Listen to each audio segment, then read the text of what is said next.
Good evening, and today I will be talking about the second question of the extra credit and most likely the test 4 of Chemistry 1412. The second question involves drawing and naming 4 constitutional isomers of C4H7Br, and I've already just set up the formula for the first step here. And I've also briefly just organized the page just so we know how to start drawing our constitutional isomers. Alright, so as a brief definition, constitutional isomer is a different structure with the same formula, and so there are 4 different structures we can use to identify this formula.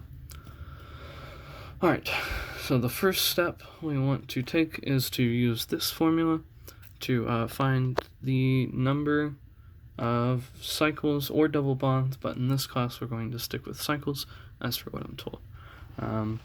So this X is the only thing that's not obvious. This would be halogen, and that points to the bromine. So we have 2 times 4 because that's how many carbons there are. Then we add 2, subtract the number of hydrogens, which is 7. Then we subtract the number of halogens, which is 1 for the bromine. And then we don't have any nitrogen, and then we divide that by 2. So you get 8 plus 2 minus 7 minus 1, which is 2, over 2 equals 1. So we have one cycle for this drawing, or at least, one cycle for the that we know to draw. Right. To start the drawings, the best way to go about it is to start with the longest possible chain or cycle. In this case, it's 4. If we know there's going to be one cycle because of the calculation we did earlier, we can say that there needs to be a cycle of 4, which can be represented by a square. Now this square has 4 carbons, so the 4 carbons we have, that's good. And each of those carbons, as of now, has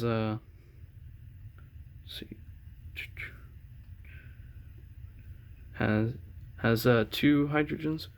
So as of now, we have 8 hydrogens, which is 1 too many, and of course we don't have bromine. So I'm going to put the bromine here.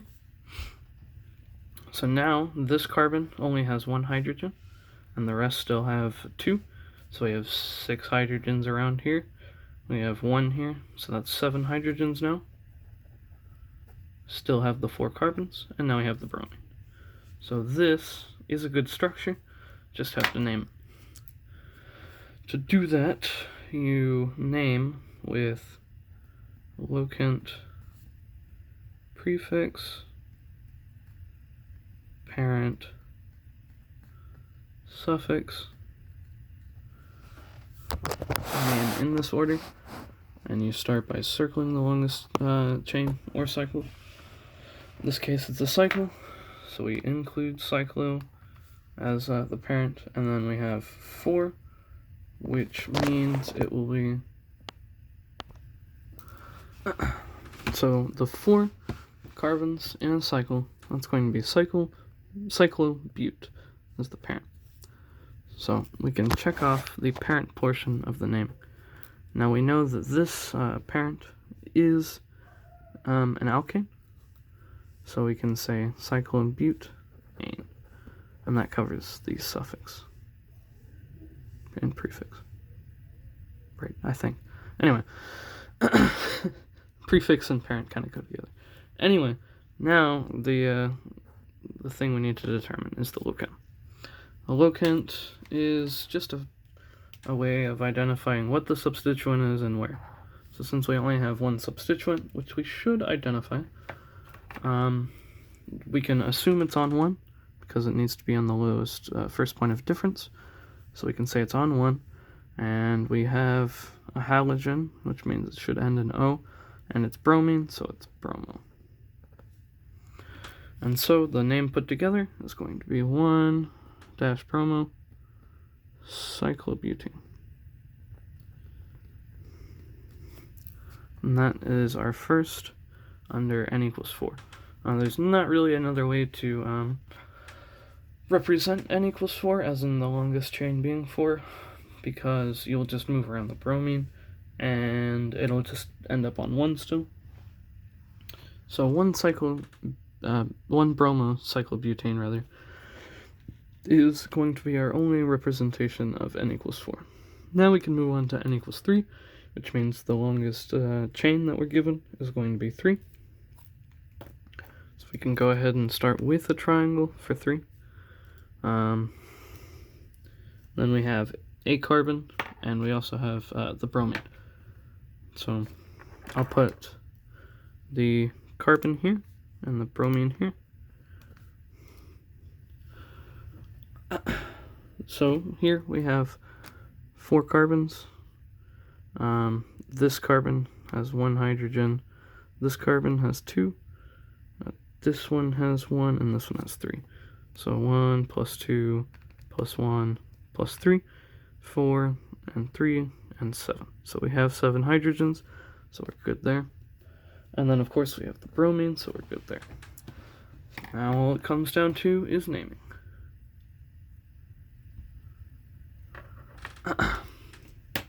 So as we did before, circle the longest chain. Well, I mean, in this case it's a cycle, rather. And since it's a cycle, we have cyclo. 3 carbons in that longest chain is going to be prop. And of course, it is an alkane, so it's going to be propane. Cyclopropane as the parent and prefix and suffix. So now all we need is the locant. We have 2 substituents this time. We know that this one right here is going to be bromo, and this one right here is going to be methyl. So with a little bit of planning in advance, because either of these will either have 1, 2 or 2, 1. Sorry, or 1, 2 here. So with a little bit of planning in advance, we know that B comes before M, and since there's no change in the numbering system, we can say that that the bromo should go first. So we'll have at 1, we'll have a bromo. At 2, we'll have a methyl. And so our name will be 1 bromo, 2 methyl, cyclopropane. And we can say that that is different from our first name, so this is a different structure.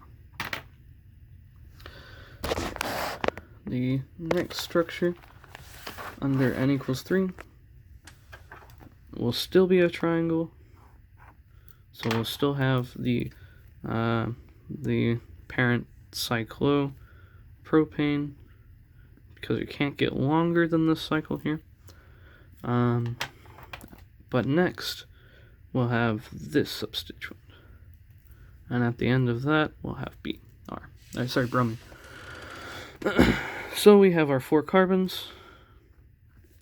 This carbon has 2. This carbon has 2 hydrogens, I'm saying. This carbon has 1, and this one has 2. So we still have 7 hydrogens, and of course we have the bromine. So we are good in representing C4H7Br. Now in terms of naming, we got the first part of it down with the cyclopropane. Now we just need to highlight our substituent. And this is where things can get a little bit complicated, because this is a complicated substituent. So don't count this carbon. I kind of highlighted out of habit, but you're just counting this carbon here. So the longest chain here of carbons is going to be 1. And at 1, you have bromo of this substituent, and this is a methyl. So you can eliminate the 1s here, and you can just write bromomethyl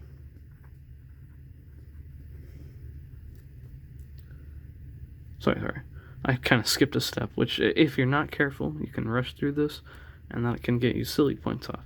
So I forgot to identify that this is at 1, and then you have 1, and then, yeah.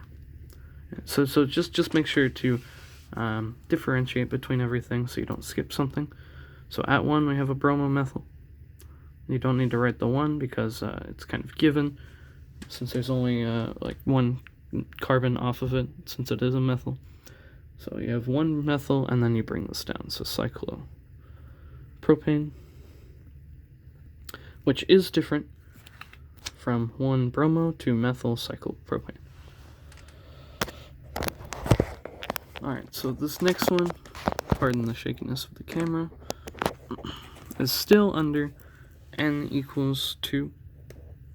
And we're just going to have that same triangle, and we're going to have 1 bromine and 1 carbon coming off of the same point here. So we still want to circle our longest chain or cycle, and that's still going to end up being cyclopropane. It's an alkane, it has 3 carbons, so it's prop, and it's a cycle. And so now it's just, once again, down to identifying the substituents. So both of these substituents are going to be at 1. So at 1 we have a bromo, at 1 we have a methyl, and again we kind of have an alphabetical precedence. Remember, that's the last thing you should look for, not the first. So we end up having 1 bromo, 1 methyl, cyclopropane. So we can say that's different from 1 bromo to methyl cyclopropane, and then we can say that that's different from 1 bromo methyl cyclopropane, and we can say that that's different from 1 bromo cyclobutane. So all 4 of these are constitutional isomers of this. All 4 of them are different. We have drawn and named all 4. Thank you for watching this brief explanation, and have a good evening.